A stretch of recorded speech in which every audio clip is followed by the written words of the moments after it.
네, 안녕하십니까. 건강검진에서 혈당이 높게 나와서 병원에 갔더니 당뇨입니다. 뭐 이런 말씀을 들으신 분들이 있습니다. 아무 증상이 없었는데 갑자기 당뇨라고 하니까 당황스럽죠. 또 어떤 분들은 물을 많이 마시고 갈증, 소변을 자주 보고 다뇨, 체중이 빠지는 증상 때문에 병원에 갔다가 당뇨를 진단받기도 합니다. 그런데 진짜 중요한 것은 진단을 받은 그 다음인데요. 병원에서는 약을 처방하고 설명을 듣지만 막상 집에 오시면 뭘 해야 할지 애매합니다. 약만 먹으면 되는 것인지, 식사를 확 줄여야 하는 건지, 혈당을 어떻게 확인해야 하는 건지, 저혈당은 무엇인지, 어디서부터 어떻게 시작해야 할지 헷갈립니다. 그래서 많은 분들이 당황한 상태에서 약만 먹고 생활은 이전과 똑같이 하게 됩니다. 하지만 당뇨를 처음 진단받았다면 평소와 똑같이 생활하면 절대 안 됩니다.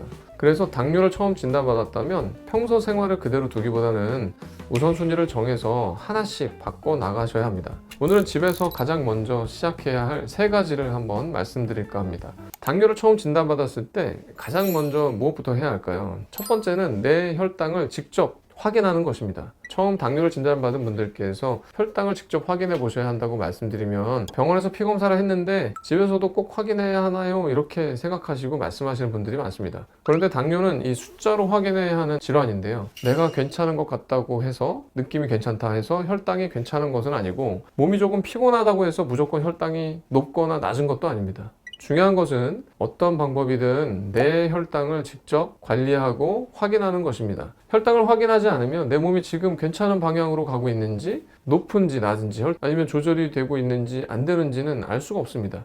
물론 처음부터 하루에 여러 번 확인하려고 하면 부담이 될 수가 있는데요. 그래서 처음에는 아침 공복 혈당 하나만이라도 꾸준히 기록하시는 것이 좋습니다. 요즘에는 연속 혈당계가 나와서 이 팔에 혈당을 24시간 체크하는 기계도 있으니까 이런 것들을 잘 활용하시면 너무 좋을 것 같습니다. 두 번째는 혈당을 저혈당이라는 것을 알고 있어야 합니다. 당뇨라고 하면 보통 이 혈당이 높은 것만 생각하는데요. 하지만 혈당은 높아도 문제지만 낮은 것도 더 문제가 될 수 있습니다. 특히 당뇨약을 처음 시작했거나 약이 바뀌었거나 당뇨가 더 잘 조절되는 시기거나 식사를 거른 다음 너무 많은 운동을 한 날에는 혈당이 예상보다 낮아질 수 있습니다.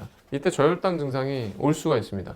저혈당이 오면 몸이 먼저 신호를 보내는데요. 가슴이 두근거리거나 식은땀이 나고 또 손이 떨리고 갑자기 배가 고프고 어지럽고 머리가 띵해지거나 멍해질 수 있습니다. 심각하면 쓰러질 것 같은 느낌이 들기도 하는데요. 이때는 빨리 저혈당 쇼크가 오기 전에 빨리 뭔가 당이 있는 것을 섭취하셔야 됩니다. 이런 증상들을 처음 겪으면 굉장히 당황하실 수 있고 또 응급조치를 못할 수가 있기 때문에 위험할 수가 있거든요. 쉽게 말하면 저혈당은 자동차 경고등과 비슷합니다. 이 경고등이 켜졌을 때 그 의미를 모르면 당황하지만 알고 있으면 바로 대처를 할 수 있습니다. 저혈당도 마찬가지입니다. 증상을 알고 있으면 무서워만 할 일이 아니라 대응할 수 있는 상황이 되는 것이죠. 실제로 혈당이 낮다면 당분이 들어있는 음식을 빨리 섭취해서 혈당을 올리셔야 합니다. 그래서 당뇨약을 시작한 분들은 사탕이나 주스, 또 초콜릿과 같은 빠르게 당을 올릴 수 있는 것을 비상용으로 가지고 다니는 것이 좋습니다. 중요한 것은 저혈당을 겁내라는 뜻이 아닙니다. 모르면 당황하고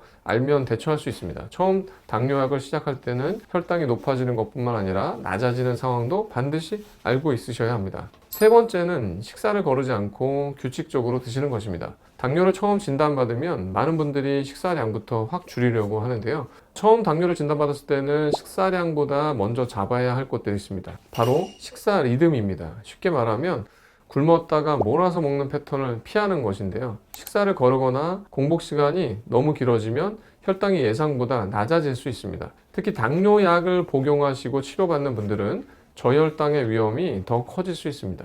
반대로 너무 오래 굶었다가 한꺼번에 많이 먹으면 갑자기 혈당 스파이크가 올라갈 수 있습니다. 그러니까 처음에는 얼마나 적게 먹느냐보다 혈당이 크게 출렁거리지 않게 먹느냐가 중요합니다.